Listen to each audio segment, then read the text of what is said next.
Hello les amis, donc on se retrouve encore une fois pour continuer avec notre projet, notre brief projet. Donc on va faire encore un autre brief projet, toujours dans la modélisation et l'implémentation d'un entrepôt de données, d'un data warehouse. Donc l'autre brief c'était justement la création non, c'était un vrai projet sur la modélisation d'un entrepôt de données ou data warehouse en anglais. Mais cette fois-ci, on va modéliser jusqu'à l'implémentation de notre entrepôt de données. Donc pour cela, on va faire un new board, whiteboard, d'accord? Ok. Je vais renommer ça toujours modélisation et implémentation. D'accord? Ok. Très bien. Donc, notre brief projet, c'est ça, d'accord? Ça, c'est la description de notre brief projet. Donc, modélisation et implémentation d'un data warehouse. La Caisse de sécurité sociale veut implémenter un entrepôt de données pour analyser les dépenses de ses adhérents. Les, les adhérents sont identifiés par un code, un nom, un prénom, âge, ville, gouvernorat, nombre d'enfants. Les praticiens médecins, c'est-à-dire les médecins, sont identifiés par un code, nom, ville, gouvernorat, spécialité. Chaque maladie est identifiée par un code, un libellé, une spécialité. On veut analyser le montant des visites, le montant des médicaments prescrits, le montant des médicaments, le montant des médicaments et le montant remboursé. Voilà, le montant remboursé. Donc, travail à faire. Le travail à faire est de réaliser les modèles en étoile, de réaliser le modèle en flocon de neige, d'implémenter sur SQL Server les modèles en étoile, et après on va faire une requête analytique en SQL. Donc la question il continue. La CNAM veut savoir ses dépenses par année, écrire la requête analytique pour faire sortir cette dépense. 6. La CNAM veut savoir le nombre de médicaments global par gouvernorat prescrit en 2017, écrire la requête analytique de ces derniers. En fait, ça c'est un brief projet et ça pourrait être également donc un cahier de charge. Donc, pour un consultant en business intelligence ou bien un développeur en business intelligence, toujours et toujours pour mettre en place un data store ou mettre en place un data warehouse, toujours il faut avoir ce qu'on appelle un cahier de charge. Et c'est ça la partie fonctionnelle d'un projet, d'accord? La partie fonctionnelle d'un projet, c'est exactement ça en fait. Par exemple, si une entreprise, elle veut mettre en place un data store ou un data warehouse ou un data lake, peu importe la dénomination. Donc, par conséquent, cette entreprise, elle va faire un appel à un cabinet de consulting ou une entreprise spécialisée dans le domaine de data. Donc, la première des choses, c'est de faire une réunion et d'identifier en quelque sorte la problématique ou d'identifier ce que l'entreprise voulait mettre en place comme un entrepôt de données ou un projet en data. D'accord? Donc, une fois tout a été réuni comme élément, donc comme une étude fonctionnelle, d'accord? Maintenant, on va passer à ce qu'on appelle la partie technique. Et c'est ça la partie technique. La partie technique, c'est de mettre en place un entrepôt de données. C'est juste un petit projet, un brief projet pour vous donner une idée comment on met en place un data warehouse, comment on crée un data warehouse, comment savoir euh, réaliser ce que vous voyez sur un cahier de charge. C'est ça le but ultime, le but essentiel, d'accord? Donc pour cela, on va d'abord relire encore l'énoncé pour passer au travail demandé. Donc, on avait dit ici, la caisse de sécurité sociale veut implémenter un entrepôt de données pour analyser les dépenses de ses adhérents. Déjà, on a quelque chose ici, adhérents. On passe. Les adhérents sont identifiés par un code, bien évidemment, nom, prénom, âge, ville et gouvernorat, et nombre d'enfants. Les praticiens médecins sont identifiés par un code, nom, ville, gouvernorat, spécialité. Chaque maladie, voilà, il y a quelque chose, maladie, et ici, médecin, praticien. Chaque maladie est identifiée par un code et libellé une spécialité. On veut analyser le montant des visites, le nombre de médicaments prescrits, le montant des médicaments et le montant remboursé. Très bien. Donc ici, la première des choses qu'on doit faire, on va d'abord recenser les modèles, pas le modèle, on va recenser d'abord les dimensions et les faits. C'est très important. Ici, on a quoi comme fait ici? Donc ici, ce qu'on a comme fait, c'est la visite. Donc on veut analyser le montant des visites, ce qui a été dit. Ici, la table des faits, c'est visite. Donc on veut analyser. On analyse toujours la table des faits, les faits qu'on analyse. D'accord? Après, on va repérer les dimensions. Très bien, on a adhérents comme dimension. Donc les adhérents sont identifiés par un code, nom, prénom, âge, ville, gouvernorat et nombre d'enfants. Les praticiens médecins, voilà, les praticiens médecins, c'est aussi une dimension. Donc, les médecins ou bien les praticiens sont identifiés par un code, un nom, ville, gouvernorat, spécialité, etc. Ici, on a la maladie. Chaque maladie est identifiée par un code, un libellé, une spécialité. Donc, on va d'abord dire ici, euh, voilà, ici, excusez-moi, donc ici, première question, on va d'abord recenser les tables des faits et les tables des dimensions. Donc, table des faits, on a dit, c'est justement visite. D'accord? Et on avait dit table de dimensions, on a les adhérents. D'accord? Les adhérents. Ok. On a également la maladie. C'est une dimension. D'accord? Et on a quoi d'autre? On a les médecins, donc c'est-à-dire les praticiens. Les praticiens, entre parenthèses, les médecins. Ok. Et voilà, médecin, adhérent et la maladie. Très bien. Pour le moment, on a trois tables de dimensions et une table d'effet. Mais une chose à retenir. Ici, qu'est-ce que l'énoncé nous dit en fait? L'énoncé nous dit ceci, que on veut analyser le montant des visites, le nombre de médicaments, le montant des médicaments et le montant remboursé. Si on veut analyser, on analyse dans le temps et l'espace. D'accord? C'est ça un data warehouse ou bien une analyse multidimensionnelle, c'est dans le temps et l'espace. Mais si on veut analyser dans le temps et l'espace, il y a quelque chose qui nous manque. En fait, la chose qui nous manque ici, c'est la table date. Même si on ne vous demande pas, toujours en entrepôt de données, rajouter la table date. Donc on a ici comme dimension aussi la table date. Très bien. Donc on a déjà recensé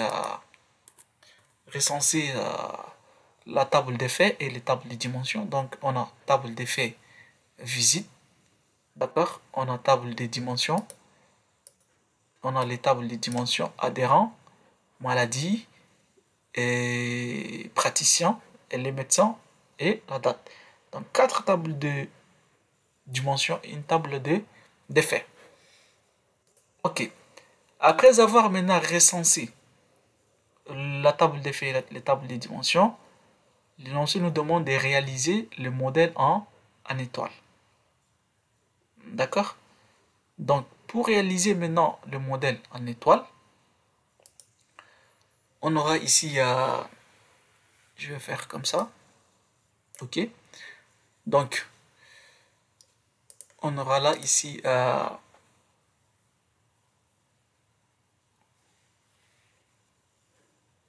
d'abord, on va chercher, on va faire, donc j'enregistre ça.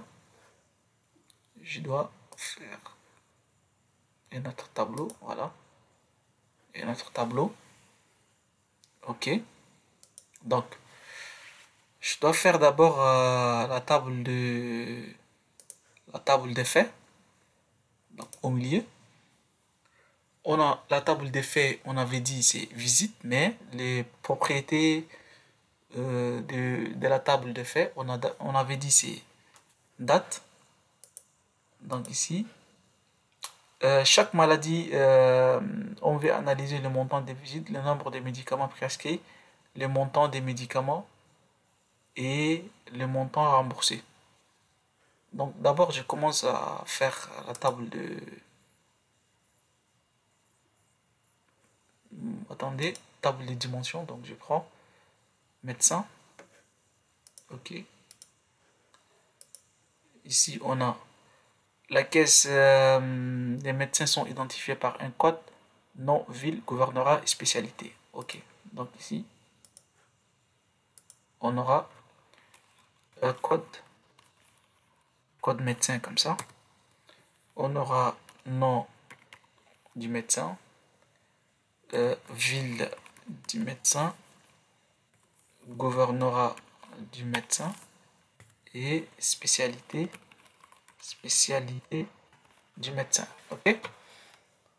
Donc je dois réduire ça un peu. Voilà. Donc je dois... Après, on a pour... après les médecins, on va faire adhérents. Donc les adhérents sont identifiés par un code, nom, prénom, âge, ville et gouvernorat, nombre d'enfants. Ok, je dois faire pour les adhérents. Donc là, les adhérents, on a le quoi d'abord? Les adhérents sont identifiés par un code. Non, non, les adhérents sont identifiés par un code, bien sûr. Donc, code adhérent, donc code A, ok, sont identifiés par un nom, bien sûr, prénom. Les adhérents ici, c'est les patients, donc âge, gouvernorat, voilà, et le nombre d'enfants, je ne les vois pas, donc, nombre, nombre d'enfants, nombre d'enfants, ok, et je le réduis un peu, ok, comme ça,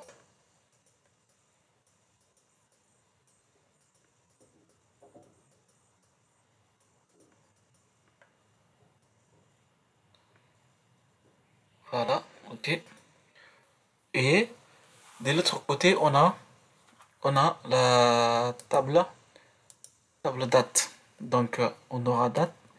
Au niveau de la table date, soit vous pouvez mettre date, mois, année, comme ce que je vous ai montré sur l'autre brief projet, ou vous pouvez également mettre juste date, hein, d'accord? Donc ça passe les deux aussi. Donc date, mois, moi je préfère ça pour après vous montrer la hiérarchie avec le modèle en flocon. On a mois, année, ok, année, ok. Donc je dois réduire ça aussi, ok, très bien. Et on a après la maladie, donc la maladie ici. Euh, Chaque maladie est identifiée par un code également, un libellé et une spécialité. Ok? Donc chaque maladie est par un code maladie. D'accord? Code maladie. On a le libellé. c'est ce qui a été dit, et spécialité, spécialité. Ok? Donc c'est bien ça, je vais voir. Chaque maladie est identifiée par un code, un libellé et une spécialité. Ok, d'accord, très bien. Donc je réduis ça aussi. Ok, je le mets ici. Très bien. Donc ce que je dois faire, c'est de faire les cadres. Très bien. Donc ici, on a le code. Ça, je fais comme ça, comme ça. Et après, je vais mettre le nom de l'entité là. Ok. Ça également, ça également, ça également, ça également, ça également. Ok, ok, très bien. Donc, ce qui nous reste, c'est la table de faits qui est au milieu. Donc, on avait dit au niveau de la table des faits, on aura toutes les clés étrangères. Et ici, sur la table des faits, c'est les clés étrangères, mais qui proviennent des autres tables en fait. Donc, on aura date, c'est ce que j'ai mis date. Ici, voilà, si vous voyez ici, c'est date, donc date. Ici, au niveau de la table des faits, c'est une clé étrangère. On a le code médecin. Non, excusez. Date. On a le code médecin. OK. Après, on a le code adhérent. Code adhérent. On a le code maladie. Code maladie. Et donc 1, 2, 3, 4. Très bien. Donc, ce qui reste, ce sont les mesures. Il ne faut pas oublier les mesures. Donc, quelles sont les mesures ici? On a dit, on veut analyser le montant des visites, le nombre des médicaments prescrits, le montant des médicaments et le montant remboursé. Donc, les mesures, on a le nombre des médicaments, on a le nombre de médicaments prescrits, bien évidemment, le montant des visites, le montant des médicaments et le montant remboursé. Tout ça, ce sont les mesures. Donc, on a montant, ici, montant euh, par visite. Montant visite, écrit comme ça, montant visite. Ok. Je réduis ça un peu. Très bien. Donc, on a le montant visite. On a le nombre médicaments. Nombre médicaments, donc c'est médoc. C'est écrit comme ça. On a le montant remboursé. Donc, montant remboursé. Voilà, j'écris comme ça. On va voir. On a le montant des visites. Oui, le montant des visites. On a le nombre de médicaments prescrits. Nombre médoc, ouais. On a le montant des médicaments. Montant des médicaments. Le montant remboursé. Donc, le montant médicament, je n'ai pas mis. Ouais, c'est ça. Donc, ici, on a le montant. Montant médoc. Montant médoc. Donc, on a quatre mesures et les quatre clés étrangères. Donc, je dois faire les quatre. Ici, voilà. Donc, comme ça, les quatre. Voilà, voilà. Et comme ça. Très bien. Donc, ici, on a les médecins ou les praticiens. Donc, on a les médecins. Je dois réduire un peu. Très bien. Ici, on a l'adhérent ou encore les patients. C'est l'adhérent ou les patients. Ici, on a les visites, c'est ça ce qu'on veut analyser. On a les visites. Très bien. OK. Ici, on a la table date. Je vous ai dit, même si on ne vous demande pas, toujours, il faut mettre la table date. Donc ici, c'est date. Et ici, c'est la maladie, en fait. La table maladie. OK. Ici, c'est la table maladie. Donc, on va maintenant relier notre modèle. Et après, lors de l'implémentation, vous allez voir exactement, typiquement comme ça, hein. Ne vous étonnez pas après. Voilà, comme ça et comme ça. Très bien. Donc, on en a déjà modélisé notre modèle en étoile là. Très bien. Donc, c'est vraiment un modèle en étoile. Donc, avec les 4 tables de dimensions et la table des faits qui est visite. Donc, très bien. Maintenant, la question suivante. On passera à la question suivante. La question suivante nous dit, après avoir réalisé le modèle en flocon, après avoir réalisé le modèle en étoile, on va réaliser le modèle en flocon. C'est très important. Donc, on va réaliser maintenant le modèle en flocon. Donc ici, on avait dit le modèle en flocon n'est rien d'autre que la juste hiérarchie. Hiérarchie. Donc ici, si on voit la date, je peux ou ne pas mettre une hiérarchie mois date si j'ai mis justement, si j'ai mis seulement date, d'accord? Mais moi je continue, j'ai mis mois, année, donc on aura une hiérarchie là. Et cette hiérarchie n'est rien d'autre que ici on aura l'année, d'accord? Et ici on aura le mois. Voilà. Ici on aura le mois.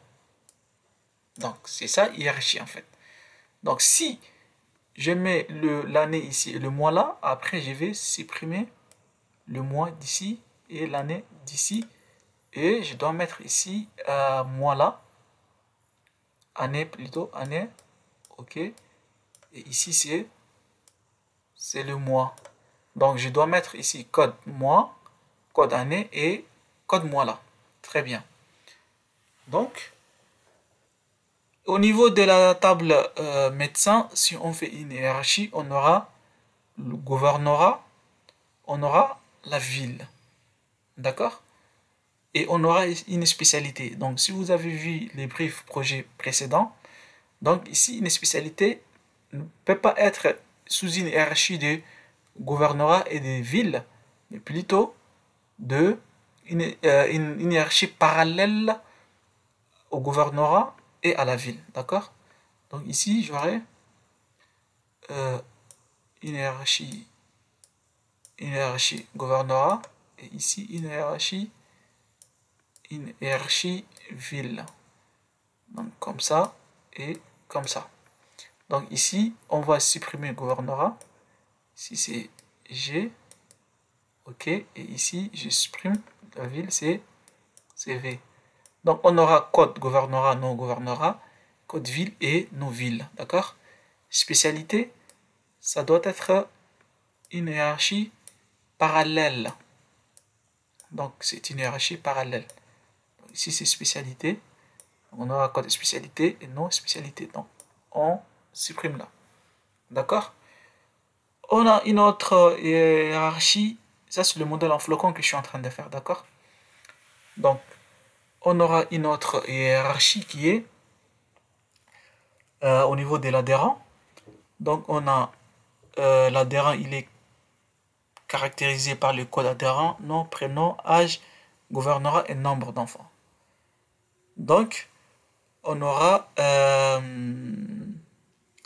normalement, il y a sa ville aussi, on va voir. L'adhérent sont identifiés par un code, nom, prénom, ville, âge, ville. Voilà, j'ai oublié ici ville. Donc je dois ajouter ville ici. Voilà, des ailes et ville. Donc, on aura une hiérarchie gouvernorat là. Ok. une autre hiérarchie ville, villa. Donc c'est comme ça et c'est comme ça. Donc on a ici gouvernorat avec G et ici ville avec V. Donc on supprime gouvernorat et on supprime la ville ici. Donc on aura le code gouvernorat, non gouvernorat, ici code ville et non ville. Ici, comme la maladie, on a une spécialité. Pour éviter la redondance et la normalisation de notre entrepôt de données, on va aussi faire une hiérarchie, juste une hiérarchie spécialité. Donc on aura une hiérarchie spécialité là, S. Ok, donc code spécialité et non spécialité, et je supprime là. Très bien. Donc voilà, on a répondu à la deuxième question. La première question, c'est de réaliser le modèle en étoile. Et voici, c'est ça le modèle qu'on avait fait, d'accord? C'est le modèle en étoile. Donc, ce que je suis en train de tracer là. Tout ça, ça c'est le modèle en étoile et ça forme une étoile. Deuxième question, c'est de réaliser le modèle en flocon de neige. Donc c'est ça là, la hiérarchie des dimensions. Hiérarchie des dimensions. Très bien. Après, on passera à l'implémentation de ces briefs projets-là. D'accord? Donc, pour l'implémentation, vous allez voir clairement ce qu'on a vu, ce qu'on a fait comme modèle en étoile. Donc, c'est le modèle en étoile là que je vais l'implémenter. D'accord? Voilà. Donc, ce que je vous demande, c'est de mettre toujours la vidéo en pause ou bien de télécharger les briefs projets et de faire de vous-même et après vous allez voir la réponse. Donc je vais faire pour éviter la longueur de la vidéo, je dois faire l'implémentation sur une autre vidéo. À toutes.